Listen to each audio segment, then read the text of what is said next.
r/nosleep u/squishy cabbage 2D. I took a job as a fire lookout in the middle of the woods. I found a strange set of rules to follow. Part 5. I wake up early. I'm only on a few hours sleep, but it'll do. In fact, I'm too driven to even notice. I pack a light backpack, some food, water, flashlight, radio, my map, and my machete. I also bring the camera, to see if Allison can confirm if the man in the photos is actually Harvey. The sunlight is peering over the outstretched trees. I've never really taken in the beauty of the sunrise. I'm usually either asleep or scared shitless. But it was beautiful. I decide not to tell Allison I'm coming. Whilst I do feel a degree of trust, I don't want to warn her of my whereabouts, giving her a chance to change or alter anything, just in case. I lace up my shoes, and start the trek to Allison's tower. It should only take about 3 hours. The route was relatively direct, and judging from the map, I wouldn't have too many steep climbs or anything. I noticed a stark difference as I ventured out of my zone and into Allison's. Each lookout has a zone. They are to maintain the paths and deal with any issues that may arise within their zone. However, as I made the transition into Allison's, I noticed that her paths were not well maintained. To be honest, they weren't maintained at all. Overgrown trees, bushes, and flora made me thankful I brought my machete as I hacked away and continued along the barely visible paths. It was tiring work, but I wanted to make sure the paths were clear enough to run through, should I suddenly need. I was just losing motivation and starting to get hungry when I reached her tower. It had taken about 5 hours due to the work I had to put in clearing the paths, but I'm here now. The tower is exactly like mine, the same layout with the hut on top of the 4 stilts, huddled within a small opening in the woods. Her outhouse was on the opposite side, but her food bank was in identical position to mine, just left of the tower's base. However, there is one massive difference I immediately notice. What the fuck? The remains of a massive fire pit, like that of a bonfire, around 50 feet from her tower. Surrounded by stones, it looks like one that someone has gotten good use out of. Considering our job is to make sure there are no fires at all in the woods, that's a bit fucking strange, isn't it? I make my way up the tower.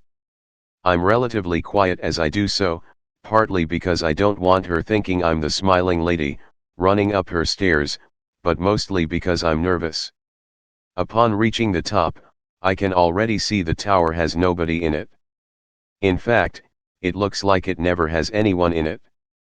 The hut has old nests along the top of it, old spider webs along the banisters, and dust literally everywhere. I go to open the door. It's locked. That's weird, my tower doesn't even have a lock. I peer through the glass, squinting to see through the thick layer of dust on the inside of the window. It's dark, darker than it should be in there. I can make out the main radio on a table, next to a stack of what looks like newspapers and files. The bed, messy, unkept. There's a bag peeking out from under the bed. I'm guessing it's her rucksack. From what I can see, there are no books, no decks of cards, nothing to keep her occupied during the day. How does she stay sane? I decide to radio her. I've not trekked all this way to not meet her. I pick up my radio.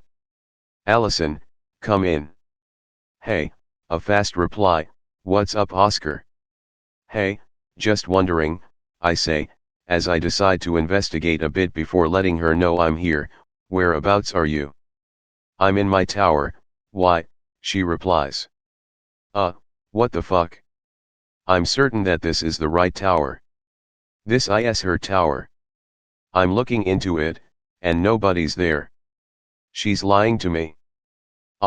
It's nothing, I lie, trying to mask my trembling voice behind one of confidence, just some campers on the edge of my zone. I'll deal with them. No reply. Did she buy it? Does she believe me? Reply, Allison. I need to know if you believe me or not. Cool, nice one Oscar. Thanks for that. Okay, thank fuck. She believes me, I think. I decide to head down the tower, and hide behind a tree nearby. I wanted to scope this out. Maybe she was just heading back to the tower, so said she was there already. It could just be a misunderstanding, so I'm going to scope the situation out and see what happens. It's been over 30 minutes. There's not been any sign of her, not any sign of anything. In fact, this area is completely quiet. Completely dead. Where is the rustle of animals, the sound of distant hikers? It is so quiet. Too quiet. During the wait, I had told myself that if she doesn't come back soon, I was going to break into her tower. I have no idea if that's illegal or not. It's technically the property of my employer, right? I'm guessing it is illegal, but I need to investigate. And I need to do it soon. Before it gets dark. I hit the door with the butt of my machete, just above the doorknob. The loud bang breaks the eerie silence, followed by the creak of the door as it swings open, freezing me for a second as I wait for something to happen. Nothing. I head inside. Dust hits me, and I hold myself back from coughing. I need to be quiet, and I need to be fast. The inside of the hut is cold, weirdly colder than the temperature outside. I walk over to the stacks of newspapers and files.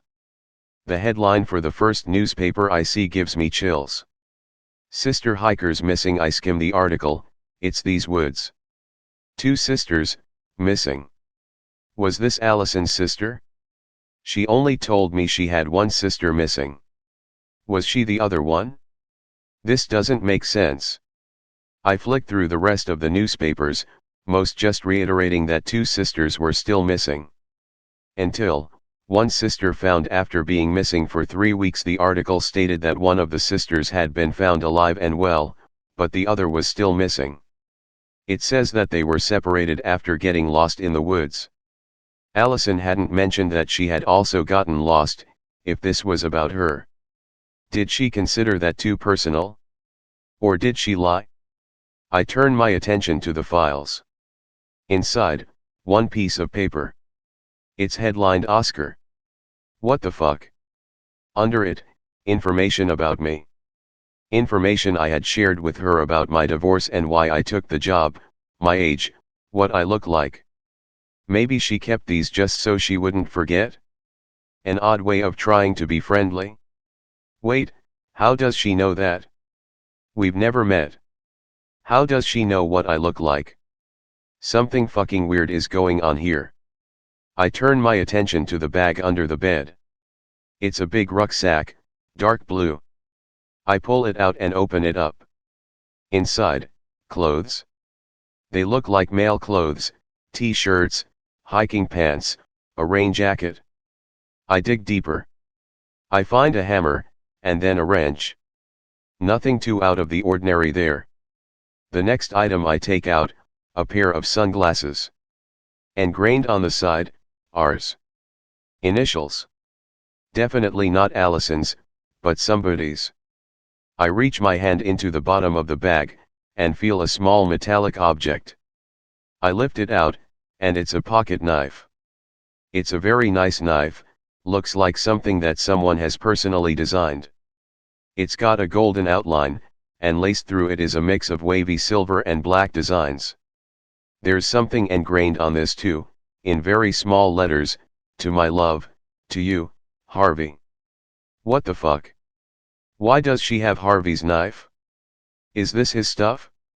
Is there where his stuff went after he disappeared? I'm not taking anything, she'll know I was here. But I'm getting out of here, I don't feel safe. As I stand to leave, I hear a familiar voice behind me. Allison's voice. You know, all she wants is to make you smile.